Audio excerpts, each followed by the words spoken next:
Olá, graça e paz. Sejam todos bem-vindos ao nosso canal Fé e Filosofia Católica. Eu sou o professor Pedro Paulo e no vídeo de hoje iremos tratar do tema da obediência à hierarquia. Quando devemos obedecer ao Papa, aos bispos, ao clero em geral?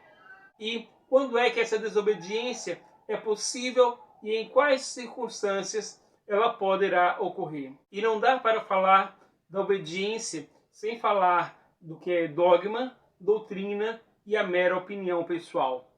Então, se você gostou desse conteúdo, fique comigo até o final desse vídeo. Não esqueça de curtir esse vídeo, inscreva-se no nosso canal, caso ainda não for inscrito, e principalmente compartilhe esse vídeo para que esse material formativo possa chegar ao número cada vez maior de pessoas. Conto com a ajuda e o apoio de cada um de vocês. Como falei na introdução desse vídeo, é importantíssimo para compreendermos bem a obediência que devemos à hierarquia, compreender o que significa a doutrina, o dogma e separá-los da mera opinião pessoal. A Igreja Católica, como eu já mencionei em diversos vídeos, é o corpo místico de Cristo. E por essa razão ela é perfeita, santa, intacta e compartilha com Cristo de sua mesma missão. E para realizar essa missão, ela é assistida pelo Espírito Santo de Deus, que dá assistência e força à Igreja e a conduz pelos caminhos da verdade. Por outro lado, essa Igreja, que por si só é santa e perfeita, ela é constituída de homens, de pessoas comuns que, assim como eu e você, são passíveis tanto de vivermos uma vida íntegra e santa, como também passíveis de queda, de fraqueza e de se enganar. Então, fica a pergunta: como devemos obediência a pessoas que podem errar e que são pecadoras como nós? Este é o questionamento-chave para compreendermos todo esse vídeo. Jesus Cristo, ao constituir a sua igreja, ele mesmo nos deu os sacramentos e nos revelou aquilo em que devemos acreditar. Jesus nos revela a Santíssima Trindade. Jesus nos revela que existe o céu e o inferno, a salvação eterna e também uma condenação eterna. Jesus nos ensina que ele é a verdade, o caminho e a vida, e que ninguém vai ao Pai a não ser por ele. Jesus nos ensina tudo aquilo que é necessário para alcançarmos a nossa salvação, que deve ser a finalidade maior de nossa vida e a razão de ser da nossa existência, como também a razão de ser da igreja. Por isso, o próprio Jesus dotou a igreja com dons especiais. E é por meio desses dons especiais que foi dado pelo próprio Jesus Cristo à igreja que nasce a doutrina. Com a ascensão de Jesus ao céu, ele derrama o Espírito Santo sobre a igreja, representada em Maria e os apóstolos reunidos no cenáculo em Jerusalém. Temos toda a descrição do que foi o Pentecostes e como, a partir dessa efusão do Espírito Santo, os apóstolos perderam todo o medo e saíram para anunciar. E esse mesmo Espírito Santo que impulsionou os apóstolos a sair em missão, a sair para anunciar a palavra de Cristo, deu a eles toda a compreensão do ensinamento de Jesus Cristo. Toda a revelação de Deus se dá na pessoa do Filho, na pessoa de Jesus Cristo, que apresenta ao mundo a verdadeira vontade de Deus, o verdadeiro caminho a ser seguido. E essa revelação se encerra com a morte do último apóstolo, ou seja, com esse final do círculo. Com a morte do último apóstolo, encerra-se esse processo de revelação de Deus. Não há nada mais a ser revelado. Tudo o que precisava ser revelado para a nossa salvação já foi concretizado. Não há mais nenhuma verdade nova que devemos buscar ou algum acontecimento que virá a acontecer, a não ser aqueles que já foram previstos por nosso Senhor Jesus Cristo e que ainda não se concretizaram na história, como é o caso da sua segunda vinda. Mas tudo isso já está revelado. Não há mais nenhuma novidade a ser descoberta, nada mais a vir à tona no que se refere à revelação de Deus. E a igreja tem como missão principal anunciar essas verdades reveladas por Deus e guardá-las intactas contra os diversos ataques investida dos inimigos de Cristo e da igreja. E volto a repetir, quem dá a assistência à igreja para que ela permaneça fiel a essa missão é o próprio Espírito Santo de Deus. Frisando, a igreja ela é a guardiã da fé. Ela conserva essa fé revelada por Jesus Cristo intacta. Esse é o objetivo da igreja.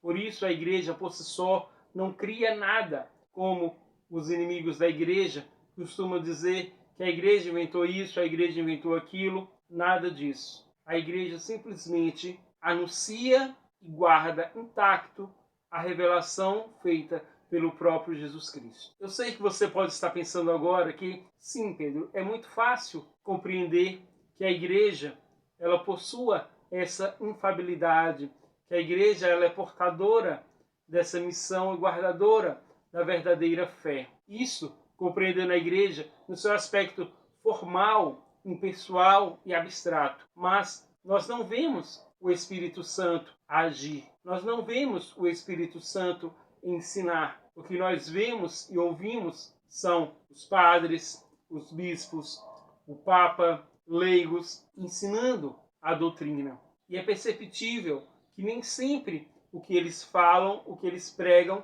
está exatamente de acordo com aquilo que a igreja apresenta como doutrina, como dogma. Como fica essa situação? Como fica a obediência quando percebemos claramente que há uma distorção entre aquilo que a igreja nos apresenta como dogma, nos apresenta como doutrina, sendo apresentado por essas pessoas de um modo diferente? Como resolver essa situação? Como compreender o que realmente vem de Deus e o que é falsidade? Te explico. O primeiro ponto é termos clareza da nossa fé. Todo cristão católico batizado possui em si, recebe como graça do batismo a fé. E essa fé ela é infusa em nosso coração e no íntimo do nosso coração, quando permanecemos fiéis, estamos dentro, recebemos essa graça especial do sensus fidei, o senso da fé. Quantos de nós não conhecemos senhores e senhoras, muitas vezes, que sem instrução nenhuma, semi-analfabetas ou completamente analfabetas, que não conhecem nada da doutrina, da filosofia católica, mas guardam a fé na sua integralidade. Conseguem distinguir o que é certo e o que é errado, o que é e o que não é compatível com a verdadeira doutrina. E isso sem nenhum estudo, simplesmente porque são homens e mulheres de fé. Essas pessoas dificilmente sairão da igreja, dificilmente serão seduzidas por falsas doutrinas, por falsos ensinamentos que distorcem a verdade anunciada, a verdade católica. O segundo ponto é a busca pelo conhecimento racional da nossa fé. Nós somos criados como seres inteligentes. Deus nos deu a capacidade de pensar, de raciocinar, e devemos fazer uso dessa razão para chegar também ao conhecimento da verdade, ao conhecimento de Deus. É aquilo que São Pedro, o nosso primeiro Papa, nos convida a dar razões à nossa fé. Conseguimos ter clareza e explicar o que cremos e por que cremos. Durante toda a história da Igreja, as verdades anunciadas, reveladas por nosso Senhor Jesus Cristo, foi atacada, negada. Muitos queriam misturá-las com outras realidades, outras doutrinas, outras crenças. Porém, o Espírito Santo sempre suscitou pessoas e capacitou-as para refutar esses argumentos, esses ataques. Dessa forma foram purificando e explicitando cada vez mais a verdade revelada por Deus e demonstrando o erro e a falsidade daqueles que a atacavam ou tentavam deformá-las. É dessa forma que é desenvolvida toda a filosofia e teologia verdadeiramente católica, tendo sempre por base a defesa prática da fé anunciada e revelada por nosso Senhor Jesus Cristo. Portanto, a filosofia e a teologia católica não parte de um outro ponto que não seja aquilo que já foi revelado por nosso Senhor Jesus Cristo e explicita essa fé tendo embates práticos, embates do cotidiano que precisa ser rebatidos e revelar a verdade que é anunciada por Jesus Cristo e por sua igreja. A doutrina católica, portanto, é o desenvolvimento no tempo, na história, na sua tradição, daquilo que Jesus Cristo viveu e ensinou. É, portanto, a essa doutrina que devemos obediência. E todos aqueles que falam repetindo essa doutrina, todas aquelas pessoas que estão em comunhão com essa doutrina, seja diácono, seja um padre, seja um bispo, seja um leigo, ou seja o próprio Papa. Na medida em que eles estão em comunhão com essa doutrina bimilenar anunciada pela Igreja ao longo desses séculos, eles falam em nome da Igreja, que fala o que a Igreja ensina e sempre ensinou. Nesse ponto, não há por que discordar. Devemos sim manter uma fiel obediência a todos quanto falam em nome da verdadeira doutrina católica, da verdadeira doutrina cristã. Compreendido o que é a doutrina e sabemos que devemos fiel obediência a ela, resta-nos agora compreender o que é o dogma, qual é a importância dele. O dogma se refere aos pontos essenciais da nossa fé e estão ligados diretamente à pessoa do próprio Deus e aos mistérios de nossa redenção. Por essa razão, negar um dogma, mesmo que seja apenas um deles, é negar a fé por inteiro. É negar o próprio Deus. Por exemplo, é dogma a Santíssima Trindade. É dogma que Jesus Cristo é verdadeiro Deus e verdadeiro homem. É dogma que Maria é a mãe de Deus. É dogma todos os 12 pontos que rezamos no credo. Portanto, são verdades essenciais, as quais não podemos negá-la, não podemos discuti-los. Os últimos dogmas a serem proclamados pela Igreja foi a Assunção de Maria ao céu, como também a sua Imaculada Conceição. Eu acredito que não existe uma palavra que foi mais distorcida pelos modernistas do que o dogma, porque o dogma ele é apresentado como uma imposição da Igreja, como uma verdade que a Igreja apresenta e que não se pode discuti-la. Mas, na verdade, o dogma, ele de fato, ele é uma verdade absoluta e indiscutível. Não por imposição da Igreja, não por imposição das autoridades da Igreja, mas porque é uma verdade, fé imutável, pela qual, se negamos essas verdades, estamos negando completamente a nossa fé. Uma vez que todos os dogmas, um a um, eles estão tão diretamente ligados um ao outro e no conjunto da nossa fé, da nossa salvação, que ao tirar um que seja, negar um que seja, já é o suficiente para negar a fé por completo. Por essa razão, sempre que alguém nega, mesmo que seja um dos dogmas de fé, não pode mais ser considerado católico, pois está negando a sua própria fé. Mesmo que continue inserido no corpo de Cristo, mesmo que ainda seja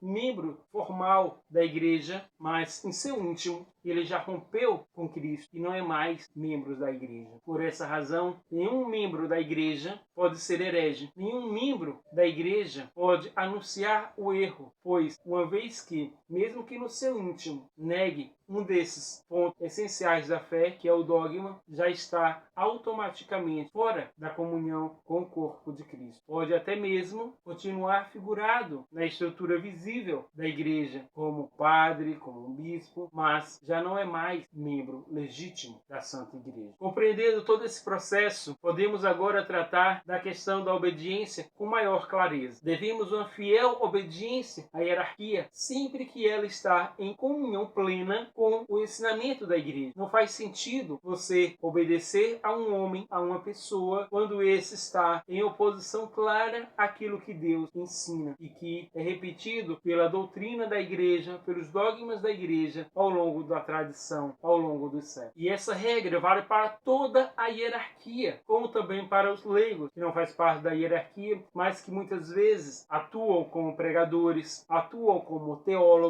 e influenciadores de uma forma ou de outra naquilo que é a doutrina da igreja. Então, a obediência cabe sempre que eles estão em comunhão com a igreja. E é possível não obedecermos ao clero, não obedecermos à hierarquia quando eles estão frontalmente contra o ensinamento perene da Santa Igreja. Outro caso no qual não devemos obediência à hierarquia é quando eles emitem opiniões pessoais. O que seria uma opinião pessoal? Quando eles tratam de assuntos que não estão ligados diretamente à fé católica. Quando, por exemplo, um padre ou um bispo vai falar sobre política partidária. Política partidária não tem nada a ver com a fé católica. Portanto, ao tratar desse tema, ele emitindo apenas a sua opinião pessoal, da qual podemos concordar ou discordar, pois não se trata de um tema relevante e que diz respeito à nossa fé ou à moral católica. Portanto, até mesmo o Papa, quando ele trata sobre questões ligadas à política eleitoral, a ideologias políticas, ou trata sobre cultura, sobre ecologia, em nenhum desses assuntos devemos fidelidade ao posicionamento do Papa, pois ele não está falando sobre fé nem moral católica, está emitindo a sua opinião sobre assuntos que não estão ligados diretamente à doutrina e ao dogma católico. São assuntos comuns que devem ser tratados como opiniões comuns, da qual podemos concordar ou discordar e até mesmo criticar na medida em que não passamos do limite do desrespeito à pessoa do Papa e ao cargo que ele ocupa. Mas Pedro, eu já ouvi que o Papa ele é infalível, que a infalibilidade papal é um dogma. Como compreender essa situação? Ao mesmo tempo é complexa e sim, pelo seguinte ponto. O papado ele é uma instituição, foi o próprio Cristo que deu as chaves a Pedro, foi o próprio Jesus Cristo que deu a ele e aos seus sucessores